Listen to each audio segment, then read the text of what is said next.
Et si des milliers de demandeurs d'asile au Canada perdaient soudainement leur droit d'être entendus? Et si, sans une simple règle administrative, pouvaient décider de leur expulsion imminente? C'est exactement ce qui est en train de se produire au Canada en 2026. Bonjour à tous et bienvenue.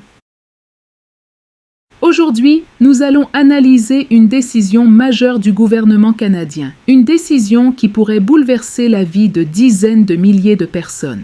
Le 26 mars 2026, le gouvernement du Canada a adopté une nouvelle loi, appelée Bill C-12. Cette loi vise à renforcer le système d'immigration et à mieux contrôler les frontières. Mais derrière ces objectifs officiels, ses conséquences sont déjà très concrètes. Selon plusieurs sources, environ 30 000 demandeurs d'asile pourraient être directement affectés. Concrètement, cela signifie que certaines personnes pourraient ne plus avoir accès à une audience et pourraient être expulsées du territoire. Des nouvelles règles. 2 changements majeurs expliquent cette situation. Premièrement, la règle d'1 an. Toute personne qui dépose une demande d'asile plus d'1 an après son arrivée peut être jugée inéligible. Deuxièmement, la règle des 14 jours. Les personnes entrées de manière irrégulière doivent faire leur demande très rapidement. Sinon, elles perdent leur droit à une audience.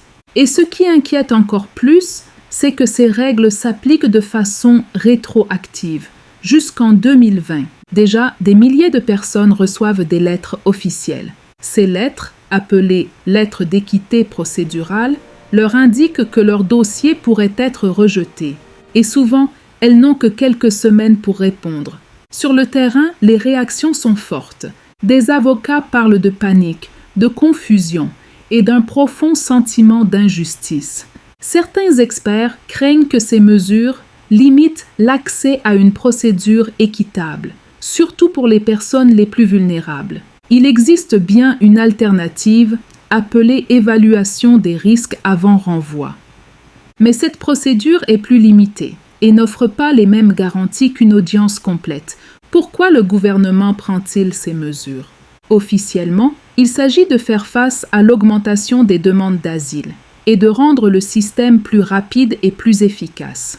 Mais en réalité, beaucoup y voient un durcissement important de la politique migratoire canadienne. En conclusion, une chose est certaine, le Canada entre dans une nouvelle phase de gestion de l'immigration. Entre contrôle des frontières et respect des droits humains, le débat est désormais ouvert. Dans un autre développement. Si, en 2026, parler français était devenu votre ticket le plus rapide pour immigrer au Canada, et si un simple test de langue pouvait faire la différence entre attendre des années et recevoir une invitation immédiate. C'est exactement ce que confirme le dernier tirage Entrée Express. Bonjour à tous et bienvenue. Aujourd'hui, nous analysons en détail le tout dernier tirage Entrée Express du Canada, spécifiquement dédié aux candidats francophones. Le 15 avril 2026, le Canada a organisé un nouveau tirage dans la catégorie Compétences en langue française. Résultat, 4000 invitations à présenter une demande de résidence permanente ont été envoyées. Le score minimum requis, appelé score CRS, était de 419. Cela signifie que le candidat le moins bien classé invité devait avoir au moins 419 points. Mais attention, ce n'est pas tout. En cas d'égalité, le système applique une règle de départage très précise. Pour ce tirage, la date retenue était le 14 novembre 2025, à 7h14 minutes 25 secondes UTC. Autrement dit, si vous aviez 419 points, vous deviez avoir soumis votre profil avant cette date exacte pour être invité. Pour être éligible à ce tirage, une condition principale s'impose. Avoir au minimum le niveau NCLC 7 dans les 4 compétences en français, parler, écouter, lire et écrire. Ce tirage montre une chose très importante. La compétition devient plus intense. Pourquoi? Parce que lors du tirage précédent, le 18 mars 2026, le score minimum était de 393. Aujourd'hui, il est monté à 419, une augmentation de 26 points. Cela signifie clairement que le nombre de candidats francophones qualifiés augmente fortement dans le bassin. Depuis le début de l'année 2026, 4 tirages francophones ont déjà eu lieu. 6 février, 8500 invitations. 4 mars, 5500 invitations. 18 mars, 4000 invitations. 15 avril, 4000 invitations. Au total, cela représente déjà environ 22 000 invitations pour les francophones en 2026. Ce n'est pas un hasard. Le Canada envoie un signal très clair. Le français est une priorité nationale et les francophones sont activement recherchés, surtout hors Québec. Pour les candidats, cela change tout.